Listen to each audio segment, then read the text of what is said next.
Magandang araw po sa inyong lahat, mga minamahal kong mga kapatid. Ang biyaya, pagpapala ng ating Panginoong Diyos na buhay ang sumagana nawa sa bawat isa sa atin. Nagpapasalamat po ako sa inyong lahat sa patuloy ninyong pananalangin para po sa aming sambahayan at sa tinig ng pag-asa. Mga kapatid, sa araw pong ito, ang atin pong pag-aaralan ay ang pagpapatuloy ng atin pong series tungkol po sa huling 7 araw ng ating Panginoon bago po ang kanyang pagtungo sa krus. So, lessons from our Lord's 7 last days. Yan po, no? At kung kayo po'y pamilyar sa tinig ng pag-asa, marahil po ay alam na ninyo ang aking tinutukoy sapagkat noong Lunes, sinimulan natin yung pong pag-aaral na ito. Mula po sa 7 days before the Passover up to ngayon po ay nasa 2nd day na tayo. Tatapusin na po natin ito. Biyernes Santo po ngayong araw na ito. Kaya tatapusin na natin yung series na ito. At salamat din pong muna pala sa mga bumati sa aking kaarawan. 57 na po ang inyong lingkod. 3 taon na lang at may SSS pension na po ako. Salamat po sa inyo. Hindi ko na po kayo may sa isang pasalamatan sa inyo pong mga pagbati. Maraming salamat po sa inyong lahat. So, sinimulan po natin ang pag-aaral. Katulad ng aking sinabi, magbabalik tanaw po tayo para po sa kapakanan ng mga bagong tagapakinig ng tinig ng pag-asa at yung ngayon lang po nakasumpong ng live broadcast na ito. So, sinimulan po natin ang ating pag-aaral doon po sa ika-7 araw, 7 days before Passover. So, ang Panginoon kasama ang kanyang mga alagad ay naglakbay na papunta sa Jerusalem. Yan po ang nangyari nung ika-7 araw. Bago po ang kanyang kamatayan. So, mababasa po natin ito sa Mark 10:32 hanggang 34. Ang sabi po ng Panginoon dyan ay pupunta sila sa Jerusalem. We are going up to Jerusalem, he said, and the Son of Man will be delivered over to the chief priests and the teachers of the law. Ini-highlight ko po yan to give reiteration na ang Panginoon mismo ay patungo doon para tuparin ang sinasabi ng banal na kasulatan. At ito po ay kasama sa layunin kung bakit siya layunin kung bakit siya naparito, at ang ultimate purpose na yon ay ang katubusan ng kasalanan. So, yan po yun. So, siya po ang nagplano niyan. Talagang papasok na sila sa Jerusalem. But on their way to Jerusalem, mapapansin po natin, biglang nag-request itong magkapatid na si James at saka si John, si Santiago at saka si Juan. Mga anak po sila ni Zebedeo. At ang sabi nila sa Panginoon, pwede po ba, Lord, pagdating mo sa iyong kaharian, ako ang uupo sa kaliwa at yung kapatid ko man ang uupo sa kanan. At sinaway sila ng Panginoon dito. Sinabi ng Panginoon na ang lugar na yon ay hindi para sa kanyang pagdesisyonan. So, yun po yung napag-aralan natin. Alam nyo na yung paliwanag tungkol dyan. So, iba pang event na nangyari noong ika-7 araw, yung pong si Bartimeo ay nakakita, yung bulag na si Bartimeo, binago ng Diyos ang kanyang buhay, at si Sakeo, na maliit na tao, maniningil ng buwis, ay nabago ng Panginoon ang puso ng mga ito dahil sabi nga po ng Panginoon kay Sakeo, lahi din ni Abraham. Anong ibig sabihin nun? Zacchaeus was chosen, he was elected because he is part of God's Abraham. Part siya ng God's choosing. Yan, so naipaliwanag na rin po natin yan. So, punta naman po tayo doon sa 6 days before Passover. Yung ika-7 araw bago ang kanyang kamatayan. 6 days before the Passover, Jesus came to Bethany. So, wala pa sila sa Jerusalem niya. Nasa Betania pa lang po sila. At doon po nakatira si Lazaro, si Maria, at itong si Martha. Naganda po sila ng pagkain sa Panginoon at ang kanyang mga alagad. At habang sila'y kumakain, dinner was given to Jesus, at habang naandun sila, si Jesus ay nakahilig sa table, si Maria kumuha ng pabango, expensive perfume, at ibinuhos niya to sa paa ng Panginoon. So yun po yung nangyari. Ngayon, ang sabi ng iba, lalo na ni Judas, pag-aaksaya ito. Pero ang sabi ng Panginoon ay huwag niyo siyang pagalitan, leave her alone. Jesus said, it was intended that she should save this perfume for the day of my burial. So ibig sabihin, alam na ng Panginoon, tinanggap na niya yung kanyang huling anointing, yung pagpaparangal sa kanyang katawan dahil malapit na siya sa kanyang kamatayan. So, ang sabi ni Jesus yung mga mahirap di naman mawawala sa inyo. You will always have the poor with you, but you will not always have me. Ay, paliwanag na rin po natin yan. So, sumunod po, ikalimang araw before the Passover, ito po yung the triumphant entry. Ito na po yung pagpasok, matagumpay na pagpasok sa Jerusalem. Matatagpuan po yan sa Matthew 21, 1-11. Ayan, at nung malapit na po sila sa Jerusalem, pinauna ng Panginoon ang ilan sa kanyang mga alagad, yung dalawa, at ang sabi niya, pumunta kayo sa village, hanapin ninyo yung donkey nakatali, tapos sabihin nyo na gagamitin na yan ng Panginoon. Alakalagan nyo ito. At yun nga nangyari, sumakay ang Panginoon doon sa donkey na yon, at pumasok siya sa Jerusalem, sinalubong siya ng maraming tao. Sabi ng verse 9, the crowds that went ahead of him and those that followed shouted, Hosanna to the Son of David. Blessed is he who comes in the name of the Lord. Hosanna in the highest heaven. Yan po yung nangyari doon. Naipaliwanag na natin yan. At yan po ay pwede nyong balikan sa mga nakaraan nating mga video. So, 4 days before the Passover, Jesus cursed a fig tree and he clears the temple. Bakit nangyari ito? Ito po ay sa labas din ng Jerusalem, pero makikita po natin ang pangyayaring ito the next day ay nanggaling uli sila ng Betanya. Paano nangyari yon? So, noong pong ikatatlong araw, pagpasok nila ng Jerusalem, wala naman pong ginawa ang Panginoon doon. He just surveyed the city. Tiningnan lang niya kung anong nangyayari doon. Tiningnan lang niya ang templo. Pero lumabas uli sila. At bumalik sila ng Betanya. At marahil ay nakitulog uli sa bahay ni Maria. Actually, take note of this. Take note of this. May sagot po ako dito Mamaya ipapaliwanag ko po ito. Kasi pinag-iisipan, saan ba sila tumigil? Saan ba sila tumigil sa Betanya? Mamaya po atin po itong titingnan. So, meron silang tinitigilan sa Betanya. Marahil, doon nga sa bahay ni Maria, at ni Lazaro, at ni Martha. Pero, makikita po natin sa ibang account, doon sa pagkakataon na muli ay inanoint ng isang babae si Jesus for the second time. Mamaya, ipapaliwanag ko po sa inyo yan. So, ang nangyari po doon, pagkatapos po ng sumunod na araw, naglakbay, pumasok ulit sila sa Jerusalem, doon sa Betanya, bago sila pumasok, nakakita si Jesus ng fig tree. May dahon, pero walang bunga. Naipaliwanag ko na rin po ang bagay na yan. So, nire-review lang po natin. Ikatatlong araw, bago ang Passover, ayan, ano po ang nangyari? So, kahapon, kinlir niya yung templo, pinagtabuyan niya yung mga maniningil yung mga magbebenta nagpapalit ng pera, at yung mga nagbebenta ng mga hayop doon sa templo. So, hindi yun ang first time ginawa niya yun.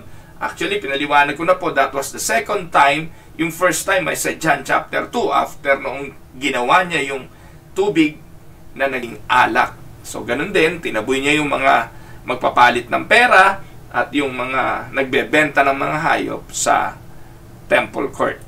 So, 3 days before Passover was Jesus' last day of teaching in the temple. Noong ikatatlong araw, maghapon, inubos niya mga kapatid. Saan? Sa pangangaral, pagsesermon sa templo.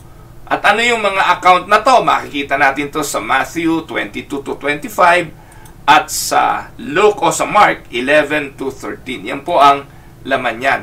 Talagang he skillfully responded sa mga trick questions put on him by the Pharisees and even the Sadducees. So tingnan po natin kung ano nangyari sa Matthew 22, the parable of the wedding banquet, natalakay ko hapon yan, paying the imperial tax to Caesar, marriage at the resurrection, the greatest commandment, and whose son is the Messiah. Yan po yung mga natalakay natin kahapon pa. Then Matthew 23, a warning against hypocrisy, yung 7 woes on the teachers of the law and the Pharisees, natalakay po natin yan kahapon. And then, Matthew 24, ito po yung the destruction of the temple and sign of the end times. Yan po yung turo ng Panginoon dyan. And the day and hour is unknown. Yan po ang kanyang paliwanag. Sa Matthew 25 naman, the parable of the 10 virgins, the parable of the bags of gold, the sheep and the goats. Yan po. At tapos po, tinapos natin kahapon ang atin pong pag-aaral doon sa ikalawang araw na. Sabi diyan sa Matthew 26, sinimulan po ang chapter 26 ng Matthew doon sa katagang when Jesus had finished saying all these things. Ibig sabihin, tapos na siyang mag-sermon. Yan po ang nangyari ng ikatlong araw. Inubos niya ang maghapon sa pangangaral ng salita ng Diyos at pakikipagtalastasan sa mga Pariseyo at mga Saduseyo. So, ang sabi diyan, pagkatapos niyang mangaral, Verse 2, as you know, the Passover is 2 days away, and the Son of Man will be handed over to be crucified. Yan na po yung pupuntahan natin ngayon. Tutungo na tayo sa ikalawang araw bago ang Passover. 2 days before Passover, anong nangyari? Una, the plot against Jesus. Makikita po natin yan sa Matthew 26, 3-4. Dahil po siguro sa commotion na nangyari sa templo, na kung saan sa ikalawang pagkakataon na itinaboy ng Panginoon ang mga money changer at yung mga nagtitinda ng mga hayop na susunugin at alay sa templo, ay nabuisit na talaga ang mga lider ng relihiyon. At sila po yung galit na galit sa ating Panginoong Hesus. Bukod pa ron, yung mga turo na sinasabi sa kanila ng Panginoon sa templo na nangyari kahapon ay lubusang nagpahina ng kanilang leadership at ng kanilang mga karunungan. Kaya sa Matthew 26, 3-4, ano ang nangyari? Then the chief priest and the elders of the people assembled in the palace of the high priest na si Caiphas. Take note, si Caiphas ang pinunong pari. And they schemed to arrest Jesus secretly and kill him. Ito po ang gawain ng taong simbahan nung araw, ano po, ng mga leader. At ipapapatay nila si Jesus ng sikreto. Pero ang sabi nila, wag niyong gagawin sa panahon ng festival. Kasi malapit na nga po yung pista ng Passover. At kapag ginawa niyo yun, magkakarayot at sigurado na magkakagulo ang mga tao. So, yan po yung plano nila. Nangyari po yan ng ikalawang araw bago ang Passover. So, ano po ang nangyari? Jesus, again, anointed at Bethany. Pagkatapos po, nung bagay na yon na nangaral ang Panginoong Jesucristo doon sa templo ng huling araw, bumalik uli sila sa Betania. So nakikita niyo po, hindi sila nag-i-stay sa Jerusalem. Pagkatapos, lumalabas sila at saan sila tumungo? Dito po ang sabi sa Matthew 26, 6-7, nagpunta siya sa Betania sa bahay ni Simon, the home of Simon the leper. So ito po yung sumagot na doon sa tanong na nung unang punta nila sa Jerusalem, na sinorvey ni Jesus ang Jerusalem after the triumphal entry, maaaring hindi na siya doon sa bahay ni Maria, ni Lazarus at ni Martha tumungo. Maaaring dito na. Hindi rin natin alam, ano po. Pero ito na po yung parang naging marahil ay hideout nila. So, pumunta po sila dyan. At doon po, anong sabi? Pinakain sila ni Simon. At habang si Jesus, katulad din nung nangyari sa bahay ni Lazaro, ni Mary, ni Martha, he was reclining at the table. Kumakain ano po? And then a woman came to him. So, who's this woman? Ang hirap mag-speculate. Walang pangalan ano po? A woman, ang sabi ng Bible, with an alabaster jar of very expensive perfume. Na ibinuhos niya naman, saan? On his head, as he was reclining at the table. Kaya makikita natin, two separate event ito. Yung nangyari sa bahay ni Lazaro, ni Martha at ni Mary, sa paanan ng Panginoon ibinuhos yun. At sabi doon, it was Mary who committed that sacrifice of expensive perfume. Pero dito, unknown woman ito. Ayan, so magkaiba po ito, no? Magkaibang senaryo. At ewan ko bakit parang nagkataon lang, pero marahil ito na po yung talagang culmination at kostumbre na if you want to tawag doon, parangalan ng isang tao, ginagawa ito sa pamamagitan ng pabango. At again, ano ang sabi ni Judas? Hindi talaga natututong si Judas sa pagkakataong ito. Sabi na naman niya, pag-aaksaya ito. For the second time, sabi niya, pag-aaksaya ito. But then again, ang sabi ng Panginoon, the same thing na sinabi niya doon kay Martha, kay Lazarus at kay Mary's house. So, anong sumunod na nangyari? Judas agrees to betray Jesus. Marahil, dalawang beses nang sinasabi ng Panginoon kay Judas, no? Na kulang na lang isabihin, mukha ka talagang pera, Judas, ang mga mahirap laging sa inyo, pero itong alabaster box na ito, itong pure nard na ibinuhos ni Maria, kahit nagkakahalaga ito ng 1 taon, tinanggap ni Jesus yon dahil iyon ay ginawa dahil sa pag-ibig sa Kanya. Kaya ang ginawa ni Judas, ipinagkanulo niya, nag-agree na siya. Sa Matthew 26, 14-16, then one of the 12, the one called Judas Iscariot, went to the chief priest. Pagkatapos ng pagkain yon, nung gabing yon, umalis si Judas, nagtungo siya kay Caiphas. Siya yung chief priest. At ang sabi niya kay Caiphas, anong kaya mong ibigay sa akin para dalin ko siya sa iyo? What are you willing to give me if I deliver him over you? So they counted out for him 30 pieces of silver.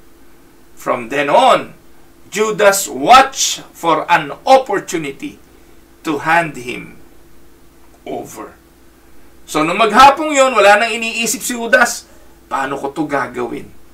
Kailan ko siya ipapahuli? So, yung pong maghapon na yon, yung ikalawang araw, ginugol na ni Judas yon sa paghanap ng opportunity. Now, ano sumunod? The Last Supper. Nagpatawag ang Panginoon ng huling hapunan. Huling hapunan, ibig sabihin talagang He was anticipating that soon, very soon, and that soon will be tomorrow, na siya ay mamamatay na. So, and sabi sa Matthew 26, 18-19, on the first day of the festival of unleavened bread, the disciples came to Jesus and asked, where do you want us to make preparation for you to eat the Passover? He replied, go into the city to a certain man and tell him, the teacher says my appointed time is near. I am going to celebrate the Passover with my disciples at your house. So the disciples did as Jesus had directed them and prepared the Passover. Tapos, ano nangyari? 26, 27-29, at during the Passover, sa ibang account, ay hinugasan niya muna yung paa ng mga alagad. Di po, mababasa natin yan sa ibang gospel. At sinabi ng Panginoon na ginawa ko ito para ipakita yung pagsisilbi, na po, yung servanthood. Ayaw pa nga si Pedro magpahugas ng paa. Pero nung lumaon, gusto niya maligo na. Kasi wag na lang daw paa, pati ulo. So makikita po natin na wala dito sa account ni Matthew yun, pero bahagi pa rin yun, no? Yung washing of the feet ng second day before the Last Supper. So ang sabi sa 26, then he took the cup, and when he had given thanks, he gave it to them, saying, drink from it, all of you. This is my blood of the covenant, which is poured out for many for the forgiveness of sins. I tell you, I will not drink from this fruit of the vine from now on until the day when I drink it new with you in my Father's kingdom. So dito nag-establish po siya ng lasting covenant. Na sabi niya, this is the covenant of my blood. Na hindi pa naman nabubuhos ng mga panahon na yon. So it was an anticipation of what will happen tomorrow, na kanyang ibubuhos yung dugo niya para sa pagpapatawad ng kasalanan. At ang bilin niya, do this in remembrance of me. Ayan, so yun po yung nangyari 2 days before the Passover. Pero hindi pa tayo natatapos. Ano po ang sabi? Hinulaan ng Panginoon ang denial ni Peter.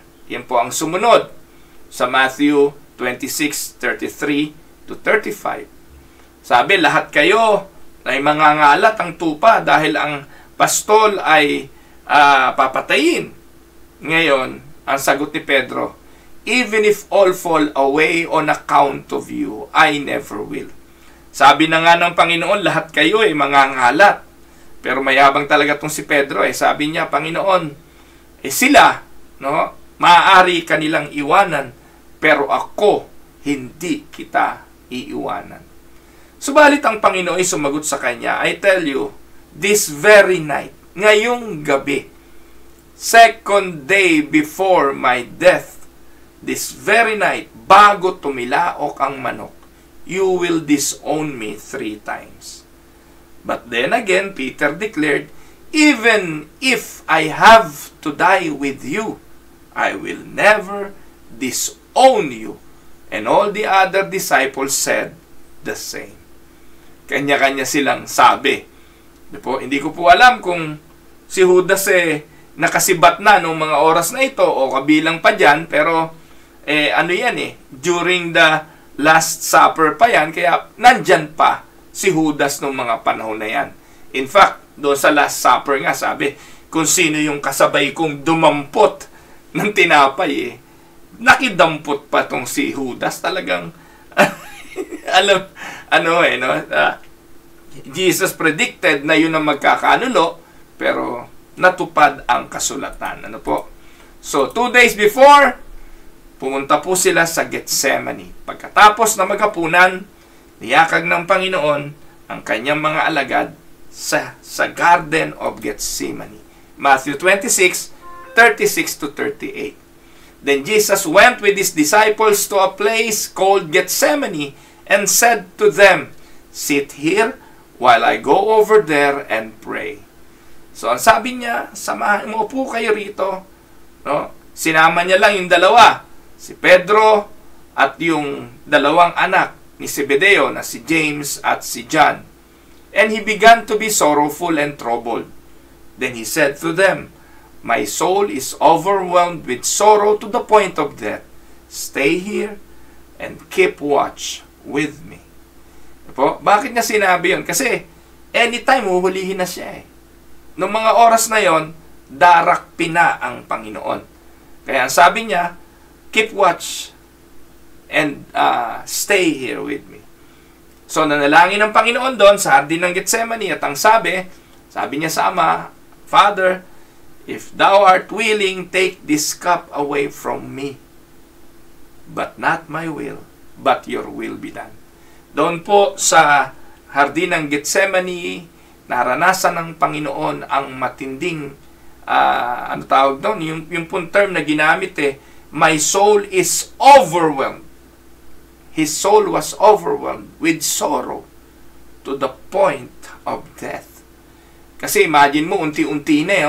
Kumbaga, kung i-imagine niyo po na yung bigat ng kasalanan ay unti-unting bumababa, no? Malapit na ibagsak yung kasalanan sa ating Panginoon. And we all know that that sin spells death and punishment. Yun pong mga kasalanan, ang ibig sabihin po nun ay kaparusahan. At mga kapatid, hindi magaang yun. Kaya nga at this point, ang paglalarawan po ng creed, He descended to hell. Talagang ipinaranas sa Kanya yung bigat, yung lalim, yung kasakitan ng parusa ng kasalanan. It was a hellish experience na unti-unti ay nararamdaman ng ating Panginoon. It was a sorrow to the point of death. At ang paglalarawan, yung pawis niya naging parang dugo. Yan po ang nangyari sa Gethsemane.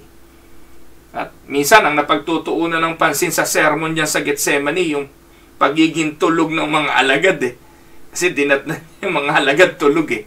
Sabi ng Panginoon, 1 oras lang, di nyo pa ako masamahan. Kasi konti na lang yung oras, uhulihin na siya eh. Ang sabi ng Panginoon, na po, mga tiis kayo sa pananalangin because the spirit is willing but the flesh is weak. Pinapaunawa ng Panginoon Jesucristo sa kanila na totoo, kahit gusto ng ating espiritu, pero pag pagod na ang katawan, ang sabi, bibigay at bibigay din ang katawan. Kaya importante ang pananalangin. We need to desire and practice it. Not only to desire, but to practice praying. Well, anyway, ang nangyari po, nadat na niya mga tutulog. Ano po? So, anong sumunod na nangyari? 2 days before the Passover, Jesus was arrested. Yan na po ang naganap at nasa Matthew 26, 47, 49 ang highlight niyan. While he was still speaking, kinakausap niya yung kanyang mga alagad na the spirit is willing but the flesh is weak. Judas, one of the 12, arrived. So, makikita po natin, pagkatapos nilang kumain ng hapunan, ito yung event, pagkatapos nilang kumain ng hapunan, niyakag niya ang mga alagad sa Gethsemane. Tumalilis na si Judas nun. Nakita niya na yun na yung pagkakataon para ipagkanulo ang Panginoon. Dahil niyakag sila ng Panginoon sa Gethsemane, alam niya kung nasan ang Panginoon. And that was the time for him to made his last effort na ipagkanulo ang Panginoon. Sabi diyan, habang nagsasalita pa, Judas, one of the 12, arrived with him. Was a large crowd armed with swords and clubs sent from the chief priest and the elders of the people. Hindi po galing sa Roman yan. Hindi po mga Romano, hindi pamahalaan ang gumawa ng paghuli sa Panginoon, kung hindi ang simbahan, ang Judaistic religion. At utos po ito, ni chief priest Caiaphas at ang mga tao, mga elders. So makikita niyo po, yung simbahan, may mga pare, may mga priest, may mga laiko, may mga elders, at iyan po ang humuli sa Panginoon. At anong kasunduan? Verse 48.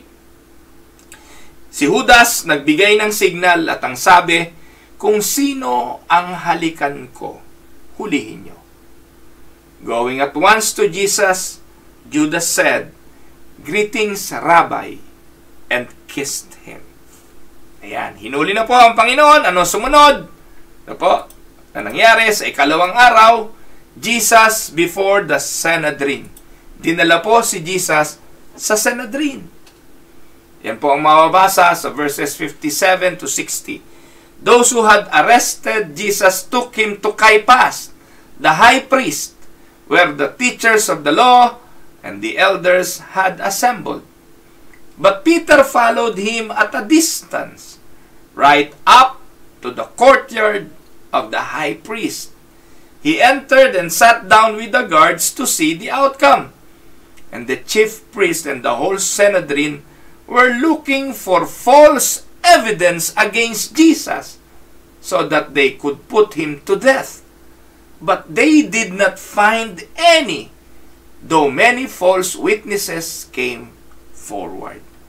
Tingnan niyo po ang kalokohan nitong mga to. Ano po? Pinahuli po.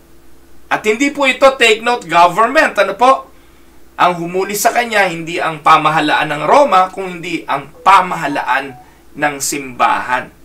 Marahil, hindi niyo po ito napagtutuunan ng pansin, pero talagang ang gumawa po ng lahat ng bagay na ito na nangyayari sa ating Panginoong Hesukristo ay may spiritual inclination kasi ang pumatay sa kanya at nagpapatay sa kanya ay simbahan. No? Si Caiphas. So, wala silang makitang dahilan. Kaya po, naglabasan yung mga sinungaling, mga marites na may mga dalang maling akusasyon. Yan. Many false witnesses came forward. Ngayon, punta na po tayo sa pagdi-disown ni Peter. Di ba sumunod si Pedro? Pero malayo. Sa Matthew 26, 74-75, ito na yung katuparan ng sinabi ng Panginoon. Then he began to call down curses and swore to them. Sabi nila, di ba kasama kanya? For the third time na to, tanggi siya ng tanggi, sa una, sa ikalawa, at sa pangatlo, ano sabi niya? I don't know the man. Di nga niya pinangalanan eh. Hindi nga sinabi, I don't know Jesus. Kasi malalaman, ba't alam mo Jesus ang pangalan niya? Kundi ang sinabi niya, I don't know the man. And immediately, a rooster crowed. Then Peter remembered the word Jesus had spoken, before the rooster crows, you will disown me 3 times. And he went outside and wept bitterly. Yan po ang nangyari, no po? At naganap noong ikalawang araw bago ang kamatayan ng Panginoon. Naupunta na po tayo sa huling araw ng Panginoon. The day before Passover. Or the day of the Passover. Not the day before. Sorry. No po? Ito na po yung day of the Passover. Ano pong nangyari? 1. Judas hangs himself. Kinabukasan niyan. No po? Ayan. Matthew 27. Mababasa natin yan eh. Early in the morning, all the chief priests and the elders of the people made their plans how to have Jesus executed. Nag-iisip sila, yung mga high priest, yung mga pare, yung mga elders, paano ba natin maipapapatay itong si Jesus? So, tinali nila, led him away, and handed him over to Pilate, the governor. Dito pa lamang po siya dinala sa pamahalaan. Dito pa lamang siya dadalahin saan? Sa piskal. Kasi di ba ang batas, ang piskal ang magdedetermina kung may probable cause. No po? At yung piskal ang magsasabing may probable cause, pwede siyang idemanda. At ito pong si Pilato, ang gobernador, ang sabi po doon, mamaya natin talakayin, when Judas who had betrayed him saw that Jesus was condemned, he was seized with remorse and returned the 30 pieces of silver to the chief priest and the elders. Sabi niya sa verse 4, I have sinned, he said, for I have betrayed innocent blood. Anong sabi ng mga high priest? Ano na ang pakialam namin sa iyo? What is that to us? They replied, iyong responsibilidad yan. Dahil doon, verse 5, Judas threw the money into the temple and left.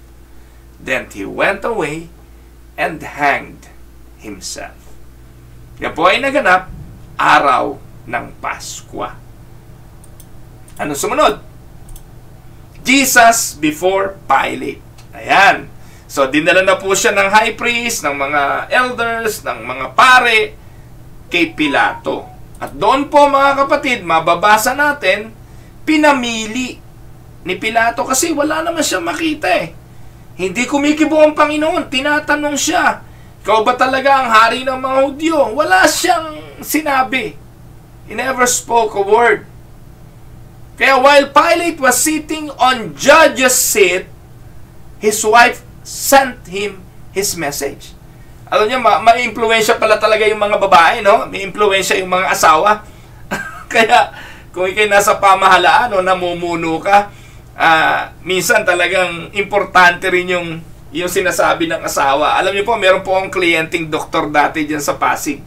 Nung ako po ay medical representative. Hindi po ako makapasok-pasok. Yung produkto ko, hindi ko maipasok doon kay doktor. Dr. Noel, na po, ano ba apelyido nun? Yung doktor na yun, malaking butika po siya sa Pasig. Yung aking mga gamot, di ko po madala sa butika niya, ayaw niya po. So, sabi ko, paano gagawin ko rito? Eh, yung asawa niya, si Dr. Gina, may isang clinic din. No po, meron din isang clinic. At sabi ko, pupuntahan ko nga si Dr. Gina. Yung asawa po nung Noel. So, kapupunta ko kay Dr. Gina. Si Dr. Gina po yung, ano bang term? Niligawan ko. No, hindi ko niligawan para maging girlfriend. Kung niligawan ko para mabentahan ko. Nakumbinsi ko po si Dr. Gina na gamitin yung gamot ko. So, dahil ginagamit na po ni Dr. Gina, sabi ko, pwede niyo po bang kumbinsihin naman si Doktor na makapaglagay din ako doon sa butika niya. Magkahiwalay po yung butika ng mag-asawa eh. Yung clinic. So, ayun po. Isang araw, pagpunta ko kay Doktor, nakakausap mo pala si Gina. Yung asawa niya raw. Sige na nga, maglagay ka na rito. Naglagay na rin po ako ng gamot doon. So, may influensya yung asawa. At dito, sa kwento natin ngayon, yung asawa po ni Pilato na nag-inip. No? At ang panag-inip niya, nagpabaghabag sa kanya. Kaya sabi niya, don't have anything to do with that innocent man. Yung asawa na mismo nagsabi, huwag mong pakialaman yan. No? Binagabag ako sa panag-inip. I have suffered a great deal today in a dream dahil sa kanya. But the chief priest and the elders persuaded the crowd to ask for Barabbas and to have Jesus executed. So, ang nangyari po mga kapatid, talagang mamimili. No? Naghugas ng kamay si Pilato kasi ayaw niya na may pananagutan siya. Sabi niya, wala akong nakitang kasalanan sa taong ito. Kaya kayo ngayon ang pumili, magpapalaya ako ng bilanggo sa araw na ito. At ang pamimilian ay isang kriminal, isang makasalanan, isang mamamatay tao, isang kaaway ng batas, at ang ating Panginoon. And because the church wanted to annihilate Jesus, to get rid of Jesus, they shouted, aloud, Barabbas, Barabbas, Barabbas. Tapos nagtanong si Pilato, what shall I do then with Jesus who is called the Messiah? And they answered, crucify him. Crucify him. Ang tanong ni Pilato, why? What crime has he committed? But they shouted all the louder. Hindi nila sinagot kung anong kasalanan. Sumigaw lang sila ng sumigaw, crucify him. Yan po ang nangyari nung araw bago ipako ang Panginoon. Then the soldiers mocked him. So, hinuli na po ang Panginoon. The governor's soldiers took Jesus into the praetorium and gathered the whole company of soldiers around him. Kung mapapanood nyo sa Passion of the Christ, di ba? Bit-bit na siya ng maraming mga sundalo. Pinaghubad siya. No? They stripped him and put a scarlet robe on him, and then twisted together a crown of thorns and set it on his head. They put a staff in his right hand. Then they knelt in front of him and mocked him. "Hail, King of the Jews," they said. They spit on him and took the staff and struck him on the head again and again. And after they had mocked him, they took off the robe and put his own clothes on him. Then they led him away to crucify him. So yung sinabi ng Panginoon, nung 7 days before his death, nang papasok sila sa Jerusalem, sinabi niya sa kanyang mga alagad, pupunta tayo sa Jerusalem. Ang anak ng tao ay duduraan, imamak, flag, at papatayin. So this was the fulfillment of what Jesus said on the 7 days. Ano pa ho nangyari? The crucifixion of Jesus. Matthew 27 yan, 32 to 37. As they were going out, they met a man from Cyrene named Simon, and they forced him to carry the cross. They came to a place called Golgotha, which means the place of skull. There they offered Jesus wine to drink, mixed with gall, but after tasting it, he refused to drink it. When they had crucified him, they divided up his clothes by casting lots. And sitting down, they kept watch over him there. Above his head, they placed the written charge against him. This is Jesus, the King of the Jews. Pinako siya sa krus. And then, the death of Jesus. Dito po, 7 wika ang sinabi ng Panginoon sa krus. At maraming mga simbahan ngayon, iyon ang ginugunita. Yung huling 7 wika ng ating Panginoon. Hindi po masamang gunitain yon, mahalaga yon. Yung mga last words ay importante. Kaya, kayo na mamaya dito sa Canada o kayo kahapon sa Pilipinas gumunita nito at nagtulog lang kayo sa simbahan dahil 7 speaker nyo magsasalita ng kalahating oras, 3.5 hours yon. Ganun talaga. Kaugalian yan . Sana may naunawaan kayo at may naintindihan kayo. Pero sa Matthew 27:50, ito po yung isa sa huling wika. Jesus had cried out again in a loud voice and he gave up his spirit. Yan po ay pagkatapos niyang usalin yung Father, into thy hand I commend my spirit. So Matthew 27:50, Jesus died. Amen? At inilibing siya sa Matthew 27, tapos ang huli, yung libingan, pinabantayan. Matthew 27:65-66. Take a guard, Pilate answered. Go make the tomb as secure as you know how. So they went and made the tomb secure by putting a seal on the stone and posting the guard. Matindi. Matindi takot nila. Baka nakawin o baka kung anong mangyari sa bangkay. Kaya ito ay kanilang pinabantayan. Mga kapatid, yan po ang naganap noong 7 araw, huling 7 araw ng ating Panginoong Diyos. At pagkatapos naman po niyan, sa kinabukasan, sa 3 araw, siya ay nabuhay sa mga patay. Yan po yung celebration naman ng Pasko ng pagkabuhay.